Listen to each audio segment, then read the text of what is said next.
Hi guys, Paul here. Joshua. ManiacsMeat Slasher Sunday, episode 24. We have pieces, bits and pieces from 1982, I do believe. Let me just get the hair out of the way. There we go. 1982 pieces. Christopher George and Linda Day George. View at your own risk is actually a review from someone, Leonard Maltin. This is another one. Well, this is like a 3 in a row that we've had VHSs without the known artwork. Yep. What's going on here, man? This is Slasher Sunday. This is an Italian film from 1983, or 82 rather, where they have a campus and people, co-eds, are just dying a storm. No, not on campus. They do, and there's lots of nudity. Yes. There definitely is nudity in this one. They need to go around. They will basically. This is from Ace Video. They present pieces, and blah blah blah blah. And this is actually the 1996 box, and that's why it has a different cover. But there you go. And this film contains violence and nudity situations. Nah. That's what it says right here. The co-ed is safe as a chainsaw-wielding killer roams the college campus. No place is safe. Not the pool, not the locker room showers, not even the dorms. The madman uses his victims' pieces together to create a grisly jigsaw puzzle of human flesh. Christopher George, Grizzly, and El Dorado. Remember him in Grizzly? I do. And Linda Day George from Roots and Mortuary stars in this gore fest, which is not for the faint-hearted. Are they related? Married? I don't know, but they have the same last name. There's a lot of Georges going on around here. George of the jungle, chainsaw in your face. So, what do you think about Pieces? Is this your first watch? This was my first watch with Pieces. I guess would technically be considered a giallo. Yeah, it's a giallo because it was filmed in Italy, but giallo is crime dramas, like murder mysteries, but also kind of slashers. And this is definitely in the slasher genre as far as I'm concerned. I want to start out by saying one of my most favorite attributes and an ever-going trend with these giallos and slashers we've been talking about is the soundtrack. Excellent soundtrack. I love the score for this movie. Mm-hmm. It's the very first thing I noticed with the movie. As soon as it took off, it was amazing. Mm-hmm. It doesn't have a lot of artistic attributes like a lot of other giallos do, though. No. It doesn't have a lot of that kind of nuanced atmosphere. More of a raw giallo. It's very raw. I mean, it is slasher raw. That's why I picked this for Slasher Sunday. This thing has all the accoutrements of a good slasher. I liked it. Mm-hmm. And you do even get a little bit of a foreplay of why the guy is the way he is. Very abusive mother. Very religiously over abusive mother. A single mother because the other father left because she was too dry. Prudy, dry. This woman, the kid was putting a little puzzle together of a naked woman, and she started beating the shit out of him. So he just walks away, grabs an axe, and starts whapping the fuck out of the mom. And I love the fact that it's not just like a simple thing like in Blood Rage, which is another slasher we'll do later. But Blood Rage, it just, oh my god, and you're weird. But this one is, you're weird. He hides in the closet and acts like some other bad man did this to his mom after she chopped him up and stuff like that. It was really already knew how to play the mind game. You know what I mean? It. So very well good. Done. Yep. Very well done. Yep. And of course, what did you think about the film as a whole? I thought it was a good movie. Like I said, the score was always one of the most key things for me. I like video and audio. I love audio in these classic films.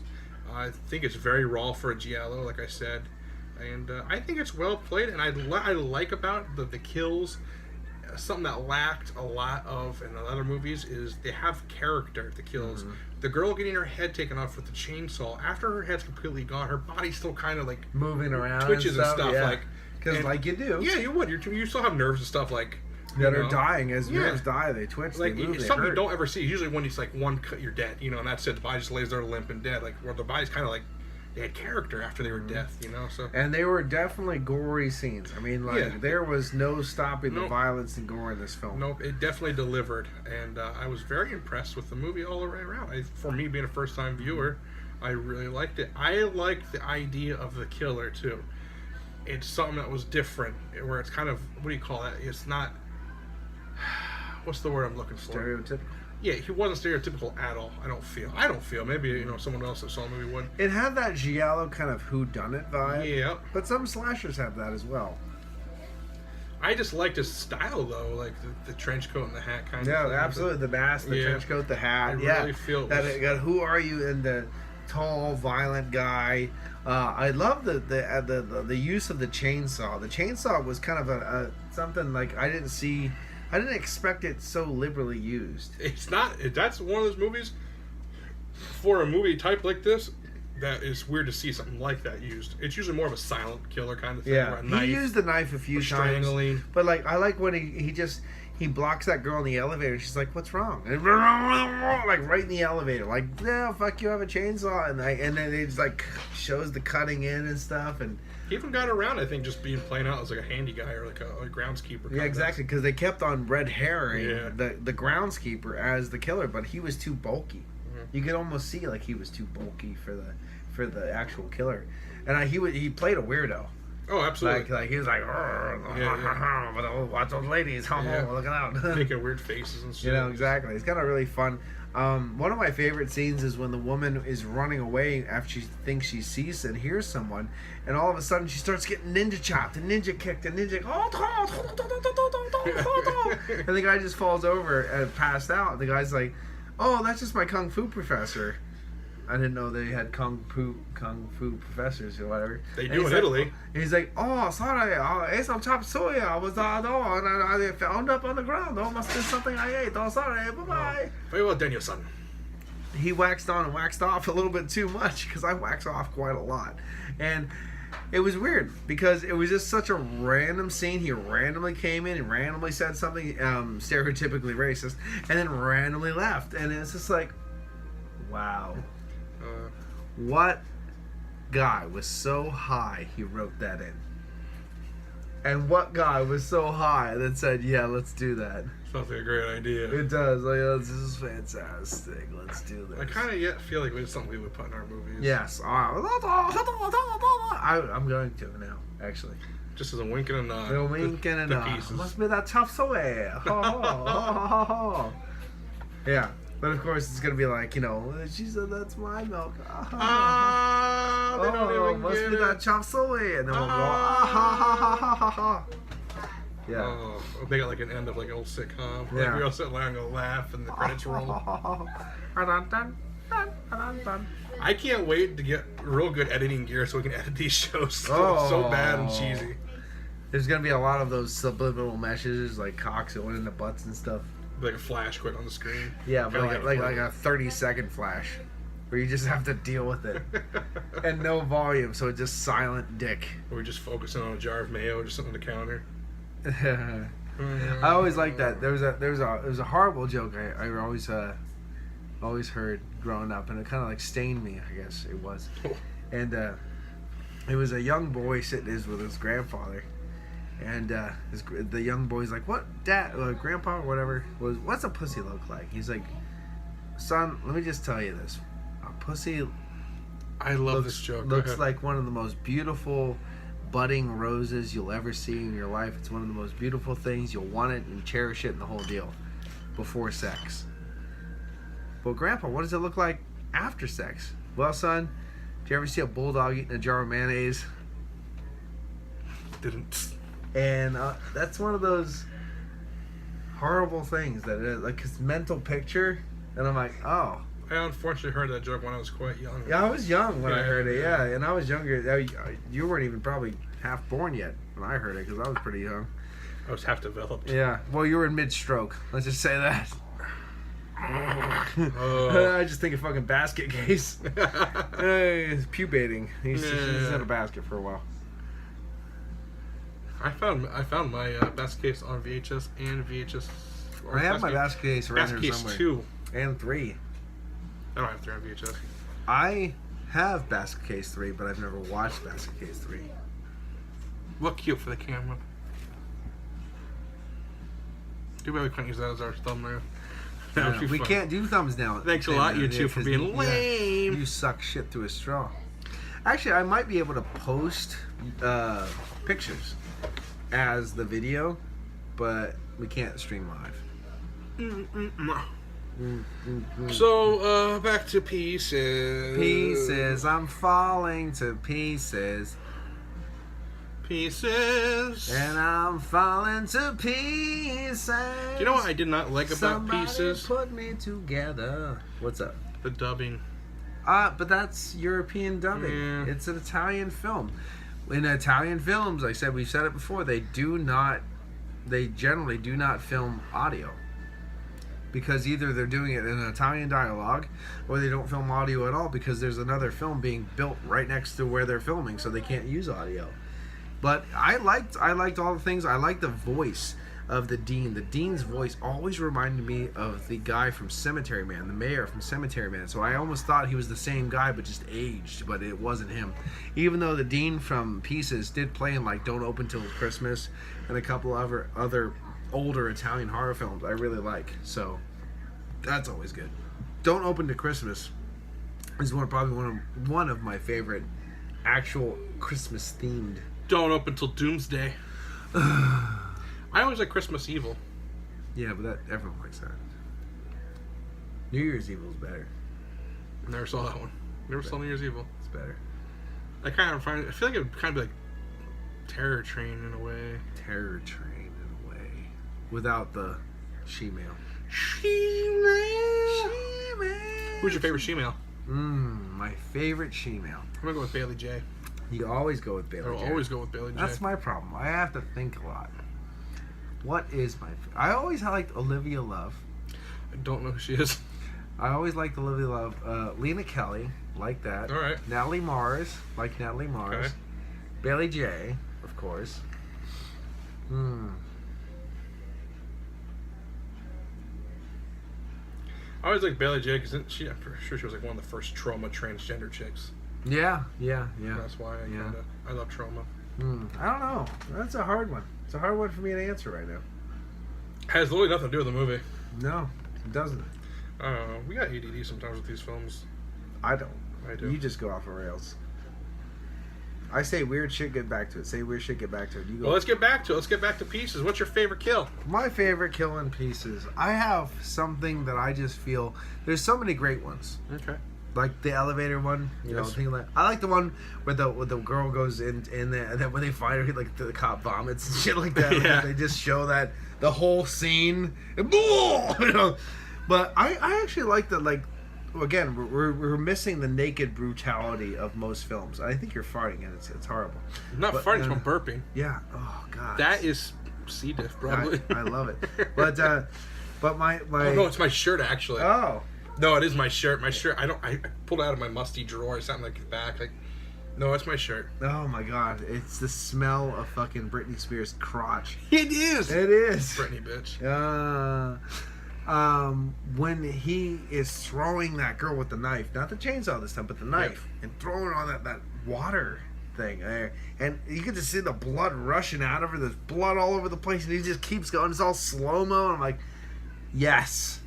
I love just that visceral brutality. That was pretty much. But one of my favorite scenes, and I want to know what you think about this scene. He is a sex god, where all the women just want his dick, even the dead ones. But the dead ones want to keep his dick when they get it. What do you think about the end of this film? You know what I'm talking about? Yeah.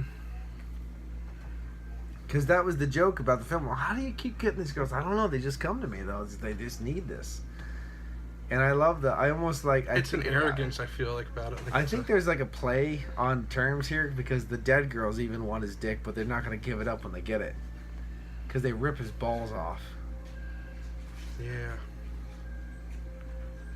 I like the dead girl at the end, where they see her like fully, and then but she's all floppy and stuff like that, nice and all cut up. And then let me get my coat. And They squeeze those balls and rip them off. That's awesome. Yeah. Kind of like the end of Rawhead Rex was kind of a cheesy bullshit end. You know, we didn't really talk about the pops up as an emaciated corpse. I'm like, yeah, that was a gay ass end. Yeah. That was a shitty end, by the way. Shoot. I am sorry we didn't say about that. The end of Rawhead Rex was bullshit. Well, we dabbled in it. But this end, what do you think about? It's an end you didn't expect. Come on. No, I was not ready for the ending. I think it's a well played ending, and I kind of like how they killed it off though. Like, there's not really a. No, obviously. It's done. It's over. done. Like, we're not gonna have to worry about like that's the nice thing. Like in Giallos, you don't have a second Giallo. There's not really sequels in these, are there? No, that killer gets fucking killed dead. What? Slumber Party Massacre's not a giallo, is it? Well, the thing is, Slumber Party Massacre is never the same killer twice. Yeah. Okay. Touche. Yeah. Okay. Would that count as a giallo though? Still? No, it's a slasher. No. Okay, slasher. Yeah. But like a nice Giallo, the only time it happens ever is when like another kid gets involved in the same shit that the original killer got into. If you know what I mean. Like a lot of times you'll find like this weird killer at the first, and then he dies, but the kid that got mutilated the same way becomes the next killer, copycat-y kind of thing.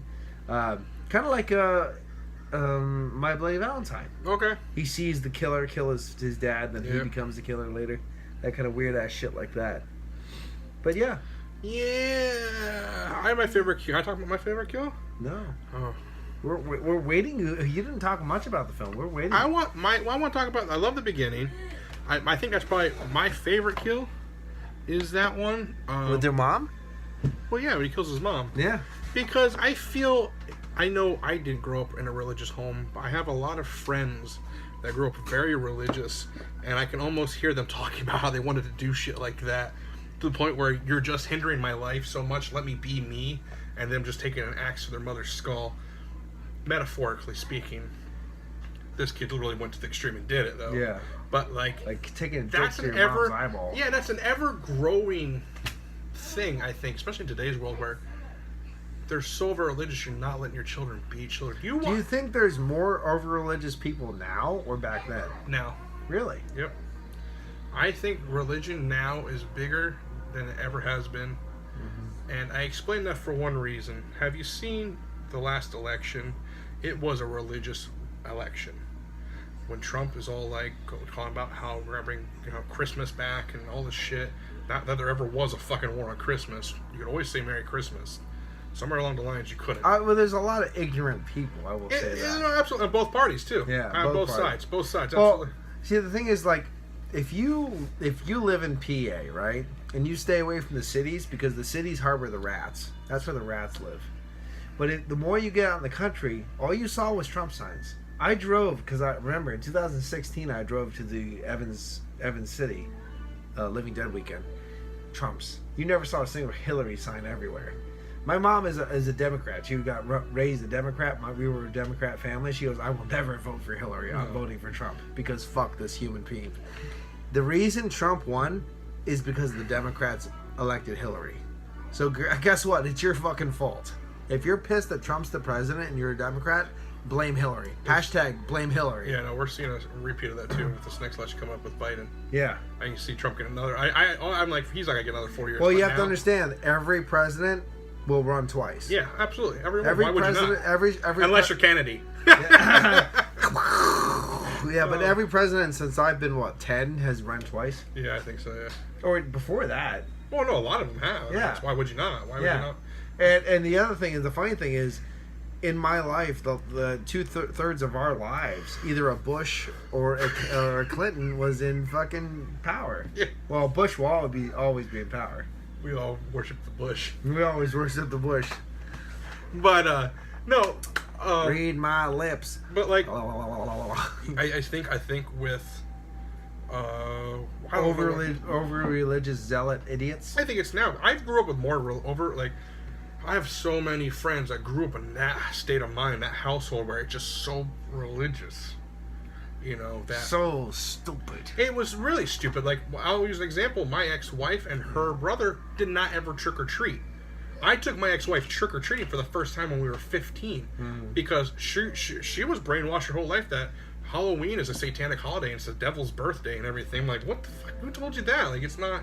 There's no accuracy to any of that. See, I love the fact that Halloween, All Hallows Eve, the Egyptian Night of the Dead, and the whole deal like precedes all of that. Yeah. But that's the never mind. That's for off the rails. That's another thing. But I'm just saying. I think. That's, there is still a fucking whole big debate about Halloween. There's nothing to debate about. The fact's fact. The Irish and the English still say it's their holiday, and then the Egyptians say it's their holiday, and they're like, no, we invented it first, and no, you did, and all that. I think we can all join hands across America. Though, yeah, I'm pretty sure sure if it's fucking Germany, they invented everything. We did fucking. Has nothing to do with the fucking devil. Everything has to do with the devil. And even if it did, because the devil has the best shit. He's got pizza. Is there pizza in heaven? Fuck no. There's like falafels and shit like that. Wow, okay, whoa, hey, falafel's good though. Hey, fuck you. Falafel is good. Hey, fuck you. Alright. I like falafel. I'll trade you something for falafel. I don't want a full mouth. A full mouth of awful. Paul's awful. Paul's awful. It is chunky. Oh, yeah. Cream of some young guy. Yeah. Yeah, I come yellow. That's why they call me Cheese Whiz. That's fucked up. Yeah, well, it's syphilis. You might want to get that looked at. No. Hey, if you have an STD, own that shit. That's proof you got laid. Wear it with pride. I'll drink to that. Mm-hmm. It's kind of like what we're drinking right now. Oh, that shit was nasty. Yeah, I didn't like that set you bought. Let's give a shout out to this red dog. What's this called? Dogfish Head from Milton, Delaware. Look how cool the cute little label is. Don't buy it because of that, because I did.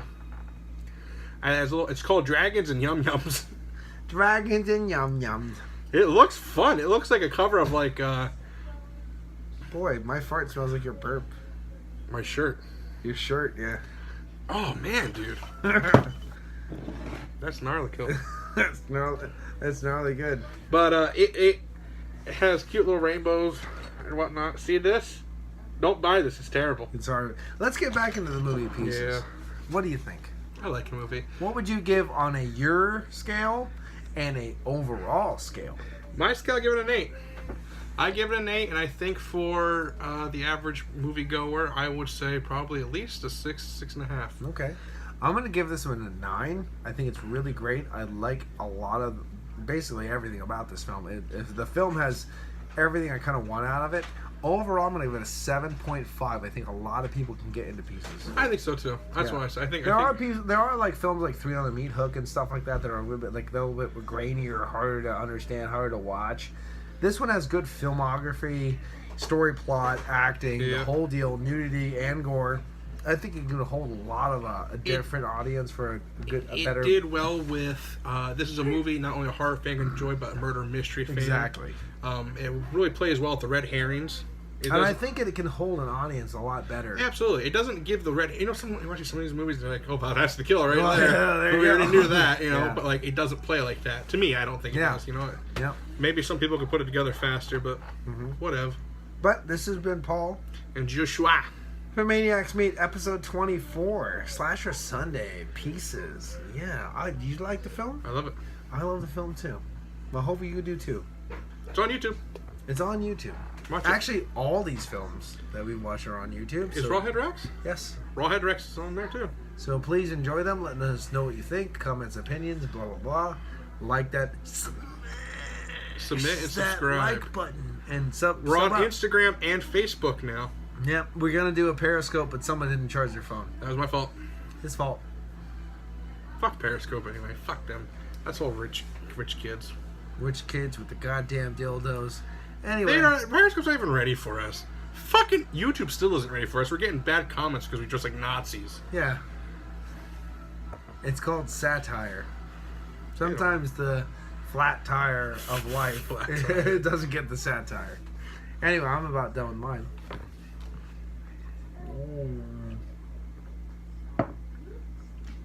Bye-bye. Bye. Bye-bye. Hey, bye-bye. Yeah. Do it. Do it. Do it. Do